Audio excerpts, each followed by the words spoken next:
have in my hands a pair of Michael Jackson gloves and a box cutter, which means, boys and girls, your favorite videos is about to start. The unboxing, in this case, the Accuphase, we just got this, the Accuphase A-80 power amplifier. It was dropped off, I guess it was yesterday night. So this is a new model. They just started shipping it, I want to say a few months ago. This is our first one, so quite excited. Well, I'll give you some of the specs first. It's the second from the top of the line. It's rated at 65 watts per channel, class A into 8 ohms, and the amplifier behaves like a pure voltage source. It doubles its output power every time you have the impedance. So 65 watts into 8 ohms, 130 into 4, 260 into 2, and 520 into 1 ohm. That's a serious power amplifier. It uses 10 parallel push-pull MOSFETs in the output stage, fully balanced design, damping factor of 1,000. So they're going after Hagel's crown.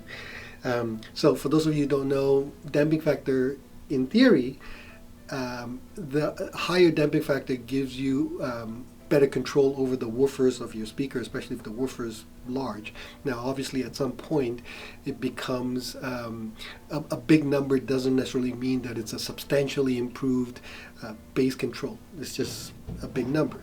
Most really good amplifiers will have 200 to 300 damping factor.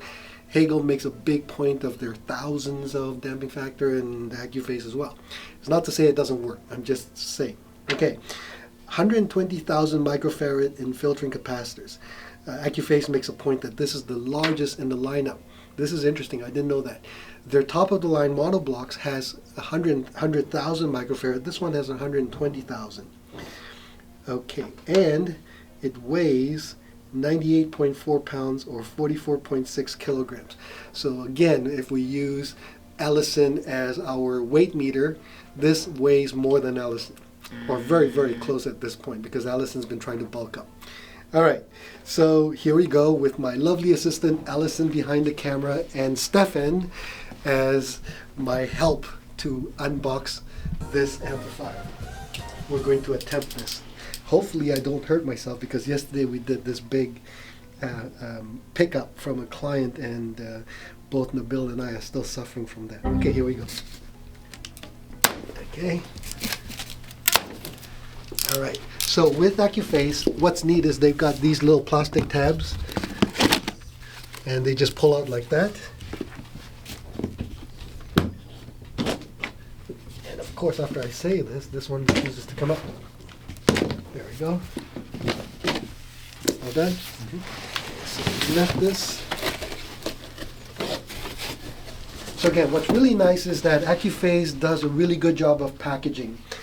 You'll notice that, first of all, there's an inner package, this top over here, that goes over the inside packaging, so it's really well protected. And notice this, the top styrofoam says top front, top rear, and top front, and they even have little arrows, so when you have to repack this to move the amplifier, or if you sell it, it really, really, really helps. Trust me.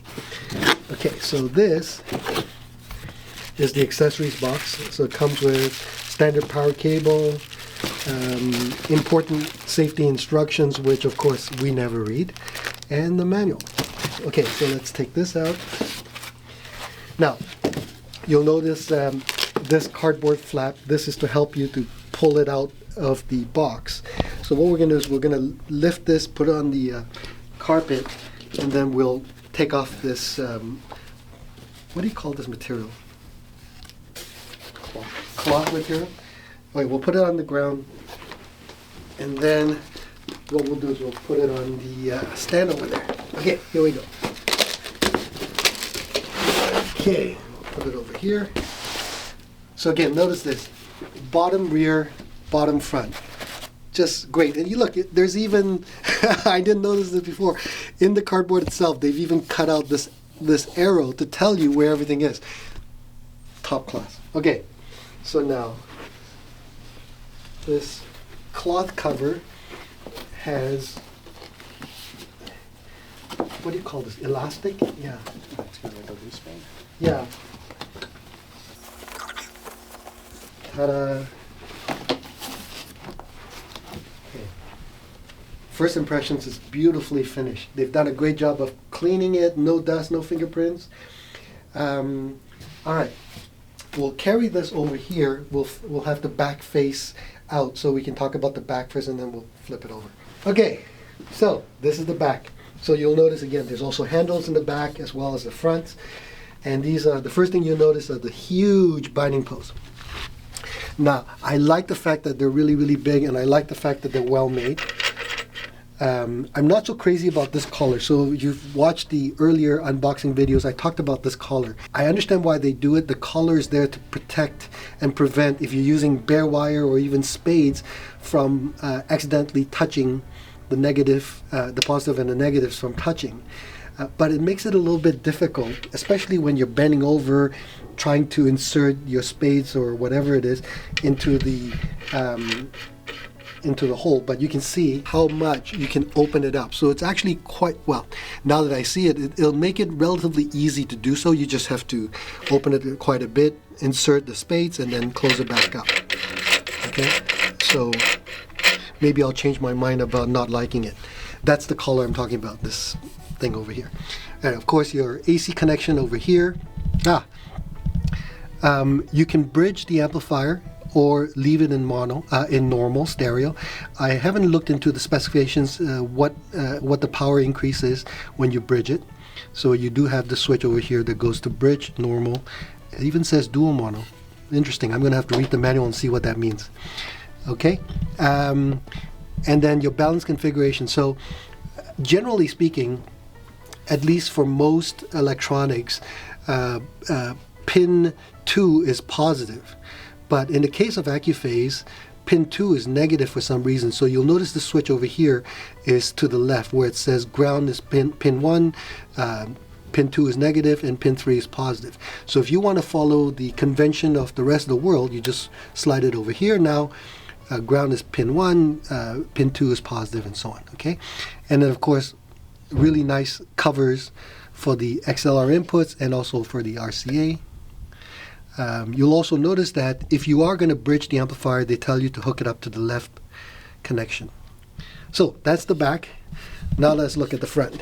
Oh, well, I guess we can't see it, but they make a point also of saying that the feet are made of a high carbon proportion material that helps with damping. All right.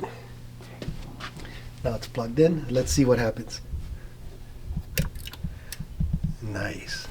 Okay, so one of the nice things I like about their Accuphase products is that they do have meters, and I like their meters. You have a digital readout at the bottom, and once we plugged everything in and we start testing, we'll maybe film a little short to show you what happens with the meters. This of course covers the rest of the switches, which is very nice. When the cover is up, it keeps everything very nice and neat and very minimalistic. And when you press this, it comes down like that. So here we have the other options. You have the meter, off all dB, what does that mean? I guess this is time where we actually read the manual. Okay, watt dB all. Okay, then we have the range from 10 watts to 1,000 watts, it seems. 1,000 watts. I guess this way, if you want to see the meters move a lot, then you leave it on auto, or 10 watts, then it really moves. Hold time. So if you just want to see what the peak is like, you press that, and it'll show you when it hits a certain peak, and it'll just stay there for a bit. Input. Okay, so when you press input, it either gives you balanced or I guess RCA.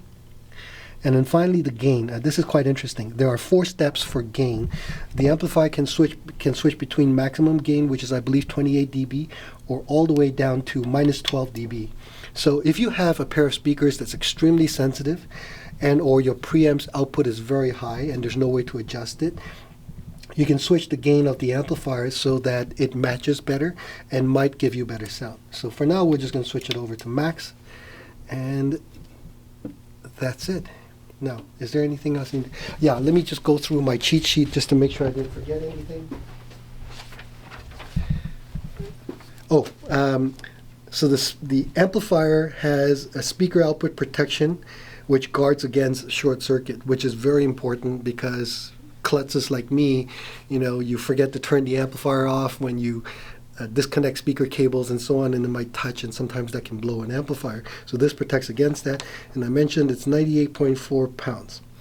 Okay, I think that's it. Oh, price is $27,999 Canadian. I don't know what the US price is. We're going to break this in, and then we're going to listen to it and compare it with other amplifiers that we have in the store. We'll give you a report once that's done. Okay, I'm not too proud to admit that most of the time I don't read manuals. But every so often when I'm curious about something, I will read the manual. Okay, you may notice in the earlier part of the video I said on the back there's a switch, and Ellison will just pop it up. That shows you between dual mono, regular, and bridge. So I was curious to see why there's these three options. I've never seen that before. Turns out, if you switch the amplifier to dual mono, you can buy a second one. Then you will connect left output from your preamp to the left input of the amplifier, and now that amplifier with its two separate speaker outputs, left and right speaker outputs, can be now used to biamp your speakers, at least according to the manual from what I can see. So you take one pair of outputs, connects it to the bass, another pair of outputs connected to the mids and the highs. So this way you will have two amplifiers, one to drive what they call, I guess, vertical biamping. In this case, as an example, you would take one set of outputs, drive the bass, another set of outputs, drive the mids and the highs. Power remains the same. So in this case, 65 watts into 8, double into 4, double again to 2, and double again to 1. But if you're a power monster, like I know some of you are, and you want huge amounts of power, check this out. Ellison might be able to take a picture of this and then insert this. I'm just going to read it. If you bridge the amplifier, you'll need two of them now to obviously drive a pair of stereo speakers. The 8 ohm power rating is 260 watts from 65. The 4 ohm rating is 520, double again. And the 2 ohms, it's 1,040 watts. That's insane. That is insane. So what you do, if you want to do that, is again, go on the back, switch it to bridge, and then follow the instructions to connect up your speakers to the amplifier, and you will get that power. Now, on the front of the amplifier, a couple of things. If you leave it on auto, then the display will show you both the watt as well as the dB output simultaneously. And then if you switch to, meter over here, you have a choice of displaying both, or dB only, or watt only. Watt is the LED window at the bottom. And then if you switch over here to the meter range, then it'll show you in more fine details in terms of the power range. So if you, for example, switch to low, then it gives you 3 decimal points. If you go to 100, it gives you 2 decimal points. And if you go to 1,000, it gives you 1 decimal point. And yes, since it in bridge mode, it can go over 1,000 watts. This actually makes sense. I think that's all I need to cover. So anyway, superb options as far as display is concerned. Now, one thing, the meter display is actually it's not an analog hand meter like a Macintosh. It actually just lights up over here. I'm not so sure if I like that or not. I kind of like the old style meter that goes up and down or left to right, but it's still better than nothing, I think. Anyway, Ellison will show you the graphics of that. All right, take care.